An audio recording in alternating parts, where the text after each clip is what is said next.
ಸರ್ಕಾರಿ ಕೆಲಸ ದೇವರ ಕೆಲಸ ಅಂತ ಇದೆ. ಬದಲಾವಣೆ ಮಾಡಿಬಿಡಿ, ಯಾಕೆ ಬೇಕು ನಿಮಗೆ? ಈ ವಿಧಾನಸೌಧದ ಮುಂಭಾಗದಲ್ಲಿ ಫ್ರಂಟ್ ಅಲ್ಲಿ ಹಾಕಿದಿರಲ್ವಾ, ಅದನ್ನು ಚೇಂಜ್ ಮಾಡಿಬಿಡಿ. ಮುಖ್ಯಮಂತ್ರಿಗಳಿಗೆ ಹೇಳಿ.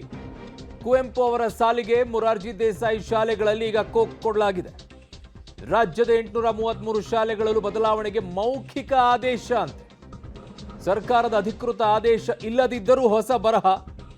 ಸಮಾಜ ಕಲ್ಯಾಣ ಇಲಾಖೆಯ ಪ್ರಧಾನ ಕಾರ್ಯದರ್ಶಿ ಮಣಿವಣ್ಣನ್ ಮೌಖಿಕ ಆದೇಶವನ್ನ ಮಾಡಿದ್ದಾರೆ. ಗಂಧ ಗಾಳಿ ಏನಾದರೂ ಇದೆಯೋ ಅಥವಾ ಇಲ್ವೋ ನನಗೆ ಅರ್ಥ ಆಗ್ತಾ ಇಲ್ಲ. ವಿದ್ಯಾಭ್ಯಾಸವನ್ನ ಮಾಡಬೇಕು ಅಂತ ಅನ್ನೋದಾದ್ರೆ ಶಾಲೆಗೆ ಹೋಗಬೇಕಾದಂಥ ಸಂದರ್ಭದಲ್ಲಿ ಅದನ್ನ ದೇವರ ಸ್ವರೂಪದಲ್ಲಿ ನೋಡ್ತೀವಿ.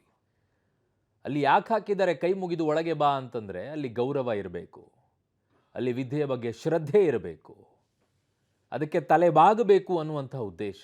ಅದು ಗುಲಾಮಗಿರಿಯ ಸಂಕೇತ ಅಲ್ಲ. ಇದನ್ನು ಅರ್ಥ ಮಾಡ್ಕೊಳ್ಳದೆ ಇರುವಂಥವರೇ ಮೂರ್ಖರು ನನ್ನ ಪ್ರಕಾರ. ಅದರ ಅರ್ಥ ಏನು? ಒಳಗಡೆಗೆ ನಿಮಗೆ ಗುರು ಇದ್ದಾನೆ, ಆ ಗುರು ನಿಮಗೆ ಜ್ಞಾನವನ್ನ ಧಾರೆ ಎರಿತಾ ಇದ್ದಾನೆ.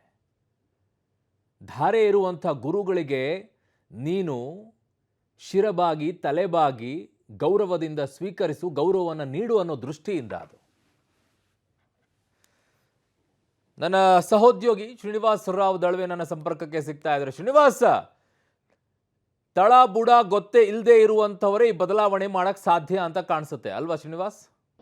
ಅರುಣ್, ಹೌದು, ನೀವು ಹೇಳ್ತಿರುವಂಥ ಮಾತು ನಂಬುವಂಥದ್ದು. ಯಾಕೆಂದರೆ ಜ್ಞಾನ ದೇಗುಲಗಳಲ್ಲಿ ಮಕ್ಕಳಿಗೆ ಗೌರವ, ಶ್ರದ್ಧೆ, ಭಕ್ತಿ ಇವೆಲ್ಲವೂ ಬರಬೇಕು ಅನ್ನುವಂಥ ನಿಟ್ಟಿನಲ್ಲಿ ಕುವೆಂಪು ಅವರ ಸಾಲುಗಳಿಂದ ಜ್ಞಾನ ದೇಗುಲವಿದು ಕೈ ಮುಗಿದು ಒಳಗೆ ಬಾ ಅನ್ನುವಂತಹ ಬರಹಗಳನ್ನು ಎಲ್ಲ ಶಾಲೆಗಳು, ವಸತಿ ಶಾಲೆಗಳಲ್ಲಿ ಸರ್ಕಾರ ಹಾಕಿತ್ತು.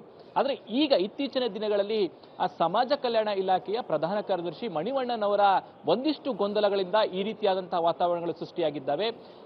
ನಮಗೆ ಬರ್ತಿರುವಂಥ ಮಾಹಿತಿ, ಸಮಾಜ ಕಲ್ಯಾಣ ಇಲಾಖೆ ವಾಟ್ಸಪ್ ಗ್ರೂಪ್ನಲ್ಲಿ ಈ ಚರ್ಚೆ ಆಗುತ್ತೆ. ಆ ಕೈ ಮುಗಿದು ಒಳಗೆ ಬಾ ಅನ್ನುವಂಥದ್ದು ದಾಸ್ಯದ ಸಂಕೇತ ಅನ್ನುವಂತಹ ಕನ್ಕ್ಲೂಷನ್ಗೆ ಸಮಾಜ ಕಲ್ಯಾಣ ಇಲಾಖೆಯ ಅಧಿಕಾರಿಗಳು ಬರ್ತಾರೆ. ಅದಾದ್ಮೇಲೆ ಯಾವ ಹೆಸರನ್ನ ಬದಲಾವಣೆ ಮಾಡಬೇಕು ಅನ್ನುವಂಥ ಚರ್ಚೆ ಆದಾಗ ಪ್ರಶ್ನೆಯನ್ನ ಧೈರ್ಯವಾಗಿ ಪ್ರಶ್ನೆಯನ್ನ ಕೇಳು ಅನ್ನುವಂತಹ ಲೈನ್ ಏನಿದೆ ಅದನ್ನ ಫೈನಲ್ ಮಾಡ್ತಾರೆ. ಅದಕ್ಕೆ ಮಣಿವಣ್ಣನವರು ಕೂಡ ಇದೇ ಫೈನಲ್ ಅನ್ನುವಂಥ ಮಾತುಗಳನ್ನ ಹೇಳಿ ಮೌಖಿಕವಾಗಿ ಎಲ್ಲ ವಸತಿ ಶಾಲೆಗಳಲ್ಲಿ ಇದನ್ನ ಅಳವಡಿಕೆ ಮಾಡಬೇಕು ಅನ್ನುವಂಥ ಸೂಚನೆಯನ್ನ ಕೊಟ್ಟಿದ್ದಾರೆ. ಸೊ ಹೀಗಾಗಿನೇ ಈಗ ಇರುವಂತಹ ಬಹುತೇಕ ವಸತಿ ಶಾಲೆಗಳಲ್ಲಿ ಕೈ ಮುಗಿದು ಒಳಗೆ ಬಾ ಅನ್ನುವಂತಹ ಪದವನ್ನ ತೆಗೆದು ಈಗ ಧೈರ್ಯವಾಗಿ ಪ್ರಶ್ನಿಸು ಅನ್ನುವಂತಹ ಬರಹಗಳನ್ನ ಹಾಕ್ತಿದ್ದಾರೆ. ಈಗ ವಿವಾದ ಆಗಿರುವಂಥದ್ದು ಕೈ ಮುಗಿದು ಒಳಗೆ ಬಾ ಅನ್ನುವಂಥದ್ದು ದಾಸ್ಯದ ಪದ ಹೇಗೆ ಆಗತ್ತೆ? ಶ್ರದ್ಧೆ, ವಿನಯ, ಭಕ್ತಿ ಅನ್ನುವಂಥದ್ದನ್ನ ತೋರಿಸುತ್ತೆ. ಹಾಗಾದ್ರೆ ಮಣಿವಣ್ಣನವ್ರಿಗೆ ಅಥವಾ ಇಲಾಖೆ ಅಧಿಕಾರಿಗಳು ಯಾಕೆ ಈ ರೀತಿಯಾಗಿ ಮಾಡ್ತಿದ್ದಾರೆ ಅನ್ನುವಂಥದ್ದು ಪ್ರಶ್ನೆ ಆಗಿದೆ. ಮತ್ತೊಂದು ವಿಚಾರ, ಕಳೆದ ಬಿಜೆಪಿ ಅವಧಿಯಲ್ಲಿ ಪಠ್ಯ ಪುಸ್ತಕ ಪುನರ್ರಚನೆ ಆಯಿತು ರೋಹಿತ್ ಚಕ್ರತೀರ್ಥ ಅವರ ನೇತೃತ್ವದಲ್ಲಿ. ಕುವೆಂಪು ಅವರ ಪಠ್ಯವನ್ನ ಕೈ ಬಿಡಲಾಗಿದೆ ಅನ್ನುವಂತಹ ಬೊಮ್ಮಡಿಯನ್ನ ಕಾಂಗ್ರೆಸ್ನ ನಾಯಕರು ಹಾದಿ ಬೀದಿಯಲ್ಲೇ ಮಾಡಿದ್ರು, ಪ್ರತಿಭಟನೆ ರೂಪಕವನ್ನ ತೋರಿಸಿದ್ರು.